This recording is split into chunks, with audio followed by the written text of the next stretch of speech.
Welcome to Faith is the Podcast. Today we're diving into something pretty crucial, managing what we have, and how that connects directly to the incredible gift of salvation we've received through Jesus. Mm-hmm. Think of it this way.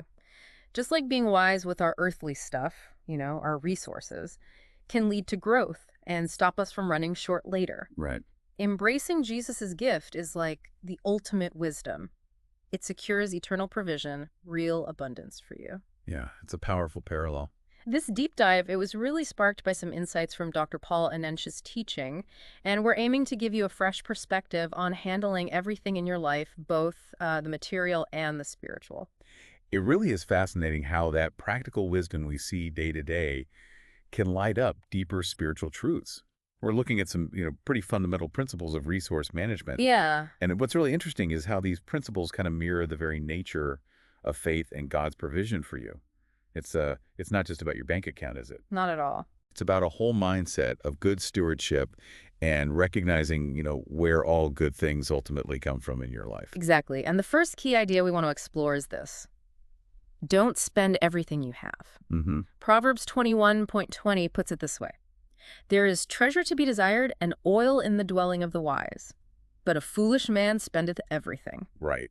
Now, when you first hear that, you might think it's about being, stingy or something. Hoarding, maybe? But it's actually about something much more insightful, I think. Well, what's crucial to understand here are the two reasons behind this wisdom, right? First, it helps you avoid waste. Sure. Simple as that. Okay. When everything is immediately accessible for spending, the natural tendency is just, for unnecessary expenses to creep in. It's about being more mindful, really, with what you have. That makes so much sense, doesn't it? If you know there's a reserve, it kind of creates a natural pause before you just spend impulsively. Exactly. And the second, maybe even more powerful reason, is that reserving resources enables multiplication. It opens the door for investment and growth in different areas of your life. Yeah, you can't grow what you don't have available to invest, right? You got it. You can't. And consider this. This isn't just about, practical planning. There's an element of faith involved for you. How so? The teaching highlights this idea of a faith action in setting aside resources, even when things feel really tight. Mm-hmm. There's this compelling example of the Glory Dome dedication, where apparently significant reserves were intentionally left untouched. Wow. It demonstrated a trust in God's ongoing provision. That act of reserving, it was itself a powerful statement of faith, showing a belief that, there would always be enough. Which leads us perfectly to the second key. Be investment-minded, not expenditure-minded. Yes. This really shifts your focus, doesn't it? From just holding on to things to actively thinking about how you can use what you have to create future increase. Absolutely. The core idea here is that the ultimate purpose of your resources isn't just immediate consumption. It's long-term growth through wise investment. Okay. Think about 2 Corinthians 9:10. It talks about God providing bread to eat, that's what you consume, and seed to sow. That's what you invest for future returns.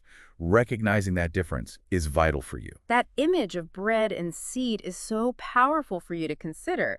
Bread meets your immediate need, okay, but seed contains the potential for an abundant future harvest. Right. It really makes you think about how you're viewing your resources. Are you mostly seeing them as just bread to be used up, or are you also seeing them as seed with that potential for multiplication? And this directly relates to your mindset. Yeah. The teaching contrasts what's called a poverty mentality, Right. which is constantly focused on just meeting immediate needs. Survival mode. Yeah, exactly. Survival mode. With a prosperity mentality, which actively looks for opportunities to multiply resources. Someone with that poverty mentality is always just trying to get by, whereas someone with a prosperity mentality is looking towards growth and expansion for you. To really illustrate this for you, our source dives into the story of Joseph in Egypt during that big famine in Genesis 47. Classic story. Initially, people exchanged their money for food. Then, when that ran out, they traded their livestock. Eventually, they even offered their land just for bread and seed. And what's particularly insightful for you is Joseph's response. He didn't just keep giving them bread for right now. Right. He provided them with seed for sowing. That act was the turning point. By giving them the means to produce their own food later on, he moved them from just surviving to a place of potential abundance and long-term security for themselves and their families. Exactly. As long as their focus was only on getting enough bread to eat today, the cycle of scarcity just kept going for them. Yeah, it's a trap. It was the introduction of the seed principle, the idea of reinvestment and planning for the future that offered a real pathway out of that situation for you. Totally. And even the way Joseph told them to manage the harvest Yeah. is telling. A portion goes to Pharaoh, like your obligations, taxes, whatever, Right, Galitos. and the rest. It was to be used first as seed for the next planting before they even considered food for themselves and their households. That prioritizing reinvestment really speaks volumes to you. It truly underscores the importance of having a long-term perspective for you. Yeah, immediate needs are met, sure, but the priority is setting up a solid foundation for future prosperity and stability. Hmm. It's a powerful example of that investment-minded approach we've been discussing for you. Our source then gives a really relatable kind of modern example for now. Someone comes into a significant chunk of money Okay. and immediately spends almost all of it on something that doesn't generate future income, like maybe a fancy car. Right. Consumption. Yeah, leaving very little left for potential growth or investment. That's a classic illustration of an expenditure-focused mindset in action for you. And it highlights that even taking on debt to buy non-essential consumer goods, Yeah. things that don't directly help you earn more money, unless maybe the phone is for business, but Right, generally speaking. generally, it often reflects this same prioritizing of immediate gratification Yeah. over future potential and growth for you. Hmm. It really just comes down to where your primary focus lies in your financial decisions. So the core message here for you is that by consciously shifting your mindset, moving from being primarily focused on spending to being focused on investment, Hmm. you can fundamentally change your financial journey and create a pathway towards greater abundance and security. It's about Right. seeing your resources not just as things to be used up, but as valuable tools for future growth and opportunity for you.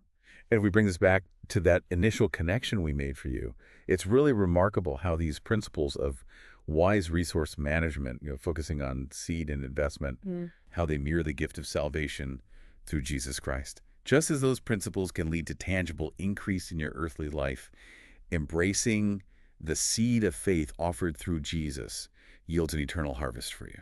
That's such a profound parallel for you to consider. His sacrifice, it's the ultimate investment in your life, isn't it? Providing not just temporary relief from sin, but everlasting life and true spiritual abundance that lasts forever. Absolutely. It really prompts the question for you.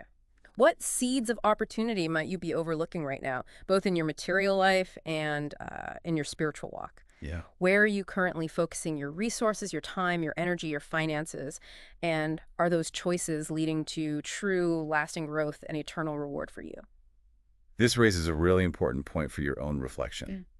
Are you primarily just consuming what you have, or are you actively looking for ways to invest in what truly matters, Hmm. both for your life here and now, and for your eternal future? It's something to really mull over. We want to thank Business Referred for sponsoring Faith is the Podcast. If you're interested in local business advertising, please reach out to info@businessreferred.com. Thank you for listening to Faith is the Podcast.